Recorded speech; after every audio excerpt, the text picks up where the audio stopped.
İtalyanlar o kadar çekilesi ki. Ben her şeyi yerim. Hiç hayvan ayırt etmem. Şu an Aşk Çeşmesi'ne geldik.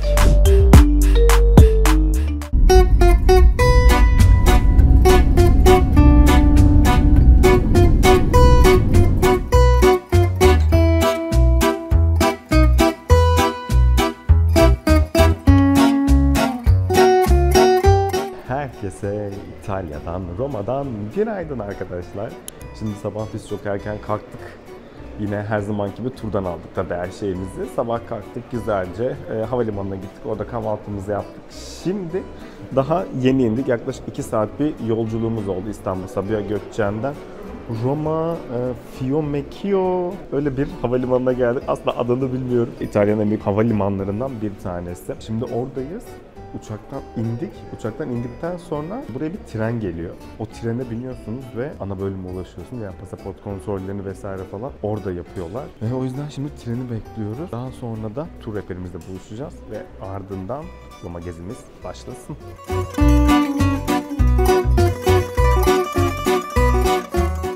Hop, hemen ufak bir güncellemeyle geldim. Tüm pasaport işlemlerimizi hallettik. Şu an havalimanının dışarısına çıktık. Grubu bekliyoruz.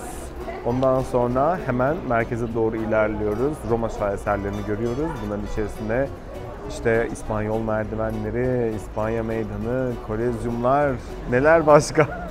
Hepsini. Söyleyeyim mi? Söyleme. Aşk Çeşmesi. Aşk Çeşmesi'ni de göreceğiz arkadaşlar. Sonra bir kısa vaktimiz olacak. Orada böyle bir yemek notaları belirledim. İnşallah vakitimiz uzun olur da el verirse çok güzel yemek yerlerine götüreceğim sizi. Tabii ki de İtalya'ya gelmişken ne yiyeceğiz? Pizza, makarna, dondurma. Kötü bir şey değil. Bir de risotto. En sevdiğim. Bir şey söyle. Yediğim bütün pizzaların hepsi rezalet burada. Evet, Umut öyle diyor. Ben umutluyum. Ben pizzalardan umutluyum arkadaşlar. Bakalım yolda göreceğiz. Bu arada yine dediğim gibi hiçbir araştırma yapmadık. Öyle random takılıyoruz. Pıtçık pıtçık gezeceğiz bakalım ya. Çok eğlenceli. Çünkü Roma gerçekten uzun süredir çok merak ettiğim bir yerde. İtalya çok güzel ama en çok Roma'yı merak ediyorum bu arada. Diğer şeyler o kadar değil. Bir de Toskana'yı çok merak ediyorum. Hatta ileride evim olursa Toskana evi tarzında, hatta belki Toskana'dan da olabilir, neden olmasın diye düşünüyorum. Toskana evi tarzında bir ev istiyorum. Hayalim bu yöndedir. Tüm evrene bu mesaj gönderilsin ve kabul edilsin lütfen. Şimdilik size aktaracaklarım bu kadar. Artık bence gezimize başlayabiliriz.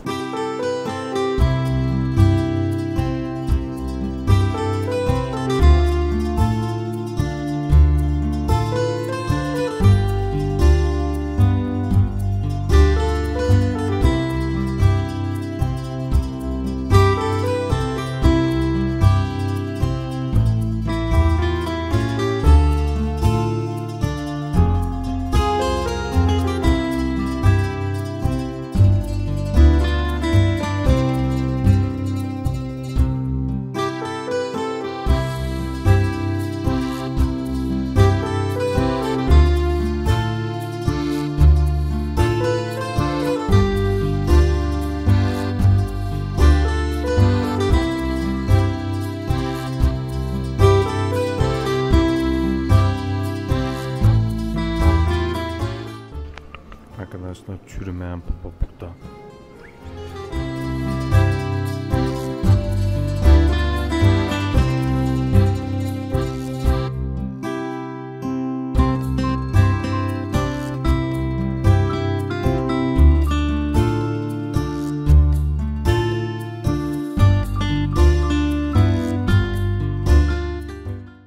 Şimdi bu arada buradaki katedral o kadar büyük ki zeminlerin üzerinde dünyadaki en büyük katedrallerin ne kadar olduğunu adamlar işaretlemişler. Yani burada demek istiyorlar ki hani bu katedraller, bu kiliseler bu kadar, biz onlardan çok daha büyüğüz diye onları işaretleyerek göstermişler. Hatta bakın şöyle göstereyim size şu yerdeki yazıları. Arkadaşımız oradan geçmeye de iyi de. Bakın gördüğünüz gibi buradaki yazılar ne kadar olduğunu gösteriyor. Yani buraya kadar bu kilise, buradan buraya kadar daha devam ediyor. O yüzden bizimki daha büyük diyorlar.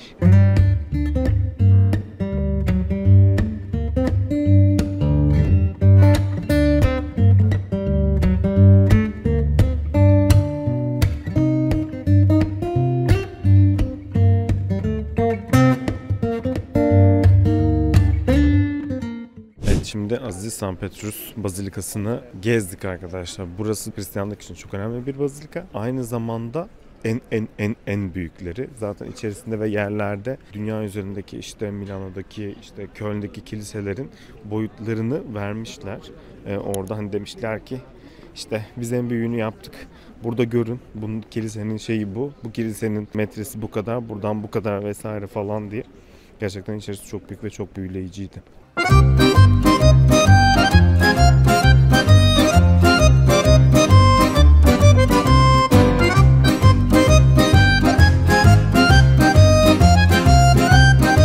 Bu arada bir şey diyeceğim. Her yer o kadar çekilesi ki insan nereye çekeceğini şaşırıyor. Bu arada Paris'le ilgili hayal kırıklıklarım vardı ama Roma'yı, yani İtalya'yı şimdiden çok sevdim. Vallahi çok güzel gidiyor şu an. Sadece biraz karnımız acıktı tabii doğal olarak. Çünkü sabah kahvaltı çok erken yaptık ve daha sonrasında çok da bir şey yemedik yani. Böyle biraz bir şeyler atıştırdık sadece ama adam akıllı bir şeyler yemek istiyor. Şimdi biraz buraya dolanalım.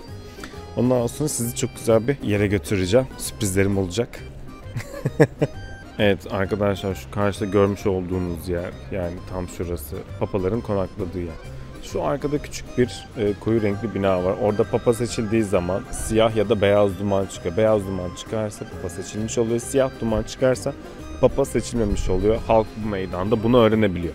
Papa seçildikten sonra şu gördüğünüz karşı taraftaki balkonda kardinal papaya tacını artık giydiriyor ve ondan sonra papa ilan ediliyor ve ilk ayinini gördüğünüz bu meydanda yapıyor. Önemli günlerde, pazar günleri özellikle burada halkı toplayıp ayinlerini yaptırıyor.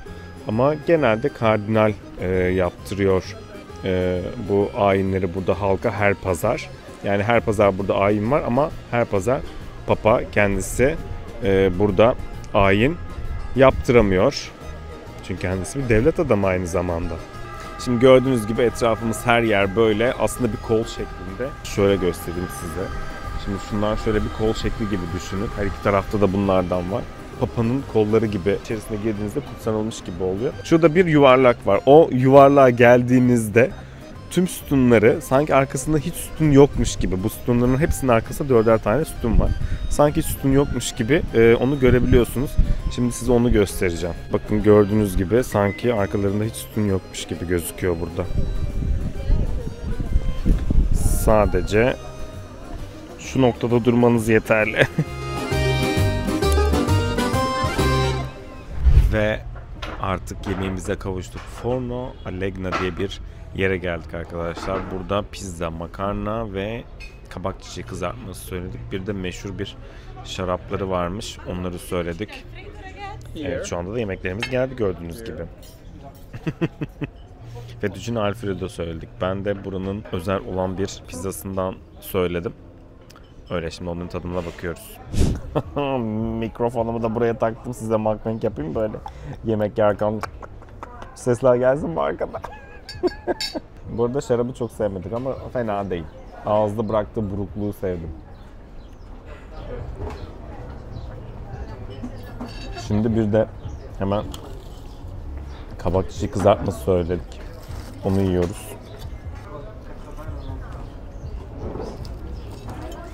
Güzel bu arada. Bizim yaptıklarımızdan biraz daha şeyli. Böyle etli yani daha paneli. Kalın pane kullanmışlar. İçinde peynirle doldurup öyle kızartmışlar. Güzelmiş bu arada. Gerçekten. Bir İzmirli olarak ben bunu beğendim. Evet, şimdi Umut'un makarnasının tadını bakıyorum, deniyorum. Tadını deniyorum ya. Deneyemedim. Çünkü biraz fazla al dente. Bana göre. Ama güzel. Kırıldığı için sevmedim orada hemen. Bir şey söyleyeyim mi? Tat çok iyi yalnız ya. Gerçekten güzel. Sonunda da bunların hepsine ne kadar verdiğimizi göstereceğim birazdan. Yeah. Thank you. Hiç fotoğrafta böyle gözükmüyordu. Size pizzamı göstereyim.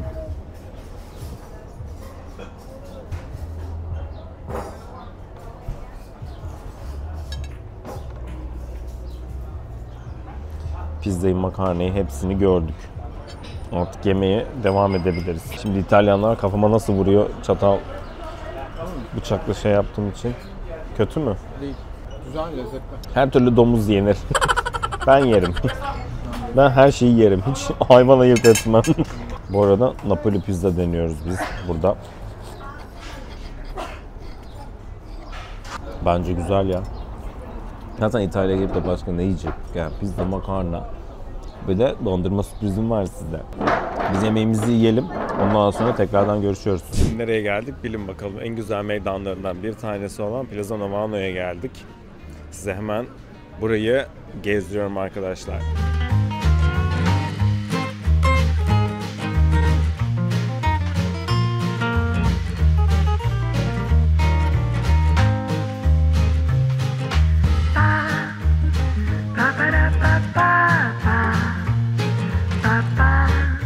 Bu arada bir şey diyeceğim. Şu an Aşk Çeşmesi'ne geldik. Ama onun öncesinde o kadar çok yağmur yağdı ki hiçbir şey yapamadık vesaire. Anca böyle hafif yağmur çiselerken biraz çekindim. Çünkü Aşk Çeşmesi'ni çekmek önemli. Bu arada sadece biz Türkler buna Aşk Çeşmesi diyoruz. Normalde Fiona del Trevi diye, yani 3 yolun buluşması, 3 yol anlamına geliyor. O yüzden burayı da böyle size göstermek istedim. Şimdi bir de burada biliyorsunuz ki klasik böyle bir para atma, dilek tutma şeyleri vesaire var. Belki onu da yaparız burada.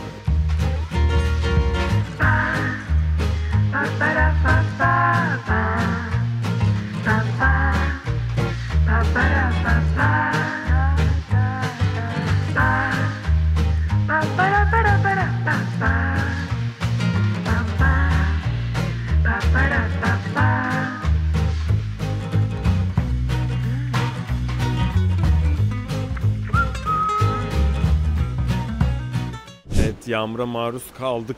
Zor bela Aşk Çeşmesi'ne geldik. Bu arada eğer İtalya'ya bizim gibi kış aylarında falan geleceksiniz, aslında ilkbahar ve sonbaharda gelmek çok daha mantıklı oluyor hava açısından. Çünkü yazın gerçekten İtalya çok sıcak oluyormuş. Biz de o yüzden dedik ki hadi bu dönemde bir gidelim. Ucuzdu, o yüzden aslında daha çok tercih ettik.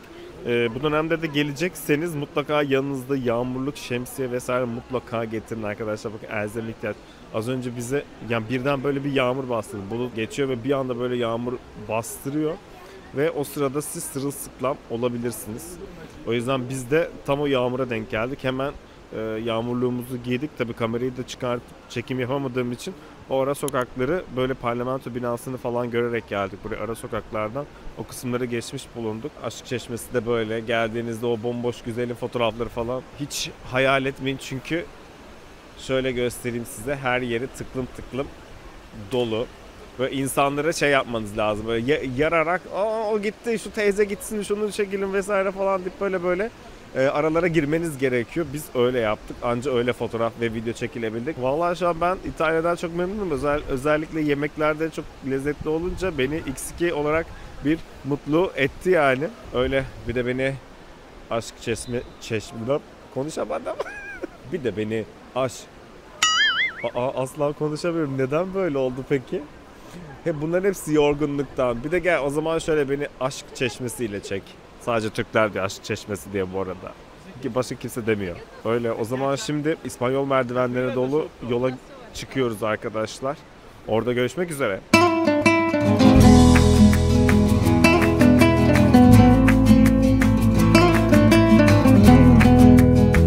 İspanyol merdivenlerine geldik. İspanyol merdivenleri. Neden İspanyol merdivenleri? Çünkü gösteriyorum arkadaşlar. Şu arkamda görmüş olduğunuz yer İspanya Büyükelçiliği. Onun hemen şu tarafı İspanya Meydanı ve şu arkamda görmüş olduğunuz yerde meşhur İspanyol merdivenleri. Şurada çok iyi bir tiramisucu vardı arkadaşlar. Bombayı söylerim, tatlı.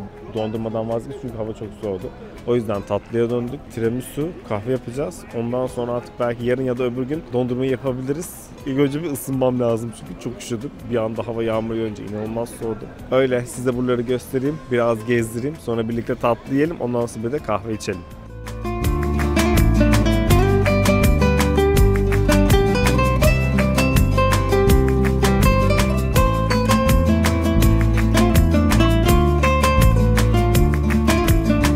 Bu arada küçük bir not. Mesela İspanya Büyükelçiliği'nin oradan başladığınızda zaten hemen şuradaki mağazaları görebiliyorsunuz. En lüks mağazaların hepsini burada bulabilirsiniz. Hatta adını bilmediğiniz en lüks mağazalara kadar her şey burada var. Yani öyle Milano'ya gideyim oradan alışveriş yapayım vesaire falan diye yok. Roma'ya da gelip gayet güzel alışveriş yapabilirsiniz.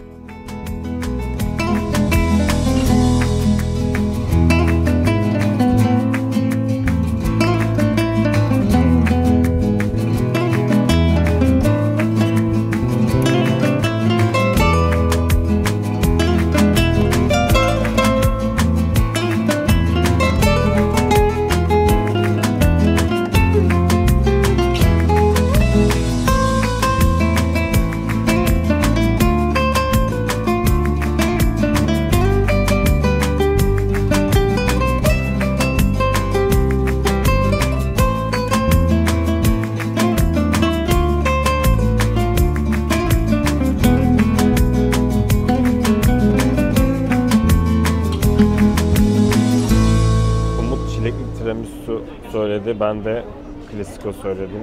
Çünkü klasiğini ilk önce tatmam gerekiyordu diye düşündüm. Bir şey diyeceğim, burası ne ya?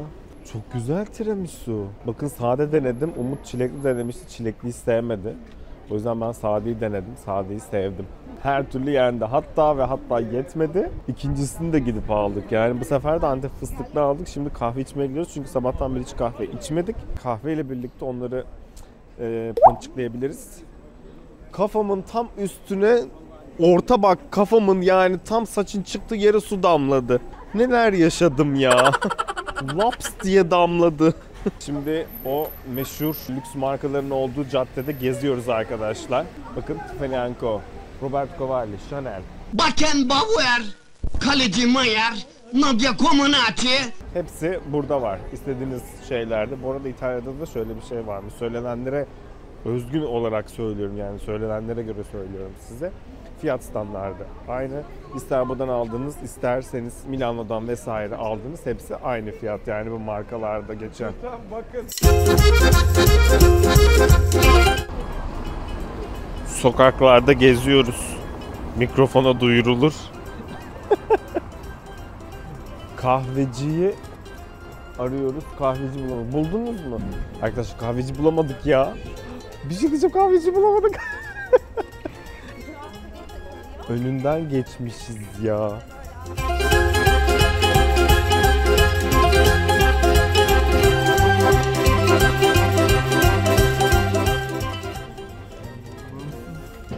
Bu kahve mi?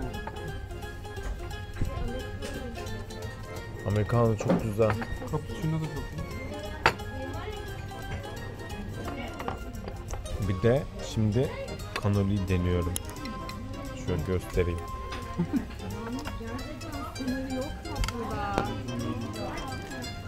Yani Bir şey diyeceğim ya, çok güzel. Bir ısırık daha alacağım.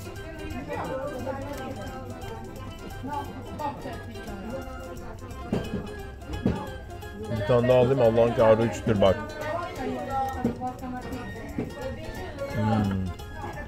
Evet, az önce Umut kameramı düşürdü de. Ay bunlar çok bağırarak konuşuyor bakın. Bana geliyorlar ha. Ben bu kadar bağırarak konuşulmasına alışkın değilim. Kendi sesimi duyamıyorum burada. ben sana söyledim ama. Aa. Duydular beni. Kadınla bir göz göze geldim orada. Evet, şu an kahvelerimizi Canale Tadolini diye bir kahvecide içiyoruz. Bu adam bir heykeltıraş. Heykeltıraş yani şöyle söyleyeyim size.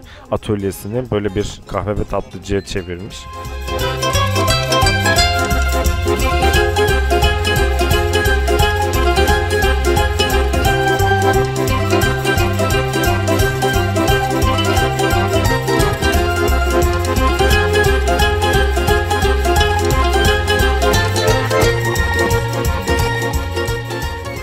Arkamda gördüğünüz Canova Tadolini'de kahvemizi içtik, cannola'mızı yedik. Şimdi gidiyoruz. Bu arada bir americano, bir cappuccino, bir tane de işte canola dedikleri o tatlıya 8 euro ödedik. Bence gayet fiyat okeydi. Öyle şimdi gidiyoruz. Yine bu insanlar bu küçük kamerayla bu çocuk neler yapıyor diye gözlemin içine baka baka böyle bir şey yapıyorlardı. Şu an arada sıkıştım.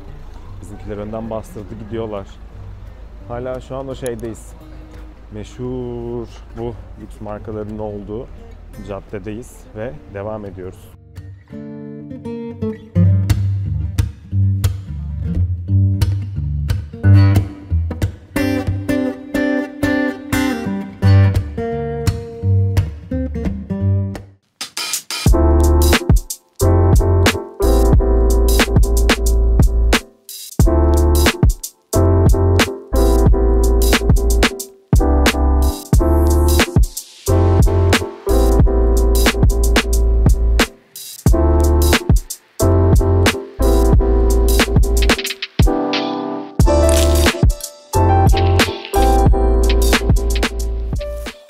Roma'da St. Louis Kilisesi'ne geldik. Burada ünlü ressam Caravaggio'nun eserlerini yakından inceledik. Bu arada buraya giriş ücretsiz.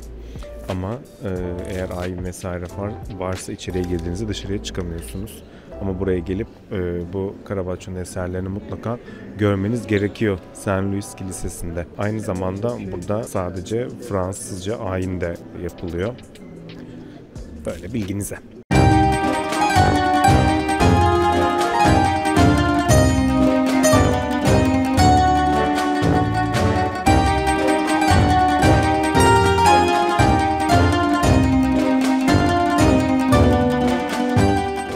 Dünyanın en görkemli tapınaklarından biri olan Pantheon'a geldik. Roma İmparatoru Hadrian tarafından inşa edildi. Tarih boyunca 2 kez yangın gördü. Günümüzde şu an yenilenmiş halini görüyoruz. Son derece görkemli bir kubbesi var ve eşsiz mimarisiyle günümüze kadar korunmuş. Roma'nın en önemli eserlerinden bir tanesi olarak geçiyor. Bu arkamda görmüş olduğumuz Pantheon.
Yemeğimizi Historia Pastini Pizzeria'da yedik arkadaşlar. Neler yedik diye soracak olursanız hemen sizler için ondan not aldım.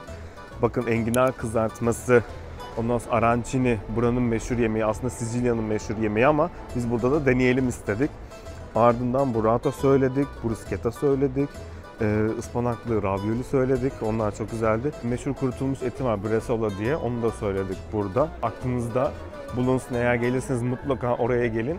Yemekleri yapan kişi de İtalyan bir teyze. O yemekleri kendisi hazırlıyor. Size de bu bilgiyi vereyim. Haberiniz olsun istedim. Arkada ışık yanıp sönüyor ya. Ne oluyor?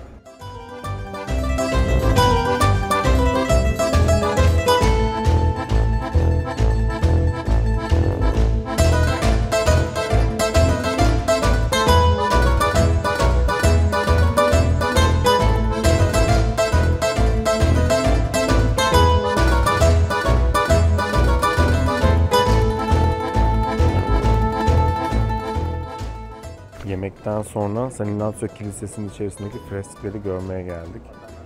Şimdi aynadan baktığınızda tepede olan freskleri çok rahat görebiliyorsunuz. O yüzden şöyle bir sıraya girdik. Bekliyoruz freskleri görmek için.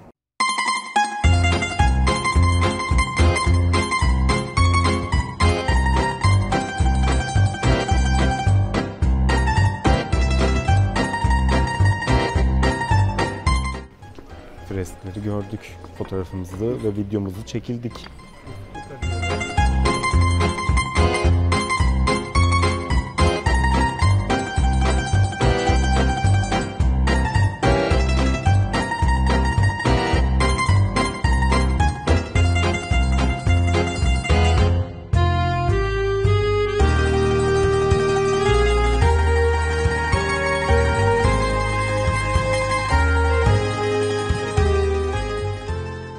Ulan ne dedikodu yaptınız be. Hepsini kaydettim. Gidiyoruz işte kiminin hoşuna kiminin zoruna.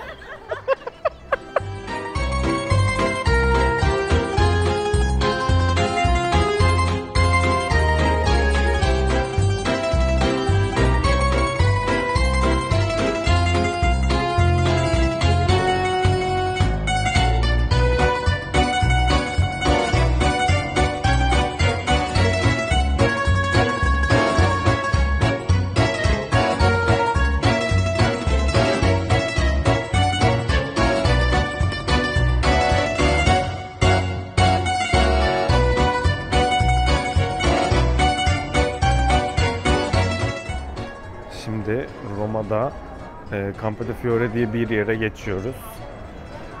Burası böyle küçük küçük kafelerin, eğlence yerlerinin olduğu alan. Oraya doğru yürüyoruz. Bir de orayı böyle bir görelim dedik.